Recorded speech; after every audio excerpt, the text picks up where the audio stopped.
Gimana sih cara kita tahu kalau sebuah saham itu beneran murah? Bukan cuma karena harganya rendah, tapi karena nilainya emang bagus. Yuk kita kupas tuntas. Oke, coba lihat pertanyaan ini. Ada saham A, harganya 9.000. Saham B, harganya 4.000. Kalau ditanya mana yang lebih murah, spontan banget kita pasti nunjuk saham B kan? Nah, di dunia investasi, jawaban itu belum tentu benar. Harga di label itu nggak menceritakan semuanya. Oke, kita masuk bagian pertama. Biar gampang, sebelum ngomongin saham yang rumit, kita pakai analogi yang lebih gampang dicerna. Kita pakai ujian kos-kosan. Coba bayangin Anda mau investasi kos-kosan. Ada dua pilihan nih, kos-kosan A sama B. Harganya sama-sama 1 miliar. Tapi kos A ini ngasih untung bersih 80 juta setahun. Sementara kos B untungnya 100 juta setahun. Pakai intuisi aja deh, Anda pilih yang mana? Pasti yang B kan? Jelas harganya sama tapi untungnya lebih gede. Nah, yang barusan kita lakukan pakai intuisi itu sebenarnya bisa dihitung. Caranya gampang. Harga propertinya kita bagi dengan laba tahunannya.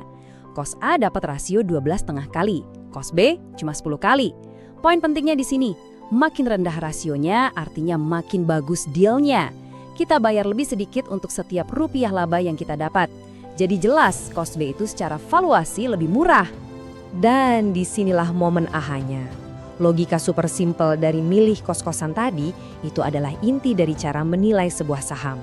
Konsepnya benar-benar sama persis. Oke, lanjut ke bagian 2. Sekarang kita terjemahin logika kos-kosan tadi ke bahasa pasar modal. Kita kenalan sama yang namanya price to earnings ratio atau PE ratio. Jadi, PE ratio itu pada dasarnya adalah versi saham dari hitung-hitungan kos-kosan kita tadi. Ini cara buat ngukur seberapa mahal harga sebuah saham dibandingin sama untung yang dihasilin perusahaan itu. Teorinya sih makin rendah PE-nya ya makin murah. Biar lebih jelas, kita lihat contoh beneran yuk. Ini ada dua bank raksasa di Indonesia, BCA dan BRI. Harga saham BCA sekitar 8.900, sementara BRI 3.860-an. Kalau cuma lihat harganya, BRI kelihatan jauh lebih murah kan? Tapi coba kita lihat PE ratio-nya. Setelah harganya dibagi sama laba per sahamnya, PE BCA itu ada di 19,9 kali, sementara BRI cuma 9,6 kali. Jauh bedanya. Nah, grafik ini bikin perbandingannya jadi jelas banget.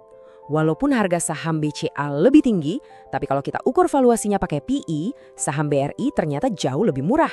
Artinya, untuk setiap rupiah laba yang dihasilkan, kita bayar hampir 2 kali lipat lebih mahal di BCA dibanding di BRI. Wah, kalau gitu gampang dong. Cari aja saham dengan PE paling rendah, terus beli. Benar gitu. Eits, tunggu dulu. Nggak secepat itu. Karena PE rendah itu bisa jadi pertanda diskon, tapi bisa juga pertanda jebakan. Ini nih pertanyaan jutaan dolarnya. Apakah PE yang rendah itu otomatis artinya bagus dan layak dibeli? Jawabannya enggak selalu. Kita harus pinter-pinter bedain mana yang harta karun dan mana yang jebakan Batman. Inilah bedanya, ada yang namanya value stock alias saham murah dan ada juga value trap atau saham murahan. Saham murah itu valuasinya rendah padahal fundamentalnya bagus. Ini yang kita cari. Tapi saham murahan, dia murah ya karena emang perusahaannya lagi ada masalah serius. Ini jebakan yang harus dihindari. Terus gimana kalau nemu PE yang angkanya negatif? Wah, ini bukan berarti super murah loh ya. Justru ini lampu merah. PE negatif itu artinya laba perusahaannya juga negatif, alias lagi rugi. Jadi, ini pertanda fundamentalnya lagi nggak sehat. Oke, bagian selanjutnya, waspada jebakan valuasi. Gimana caranya kita bisa bedain mana saham murah yang beneran dan mana yang murahan? Yuk kita lihat beberapa tanda bahayanya. Salah satu jebakan paling umum itu saham gorengan. Ciri-cirinya bisa dilihat di sini.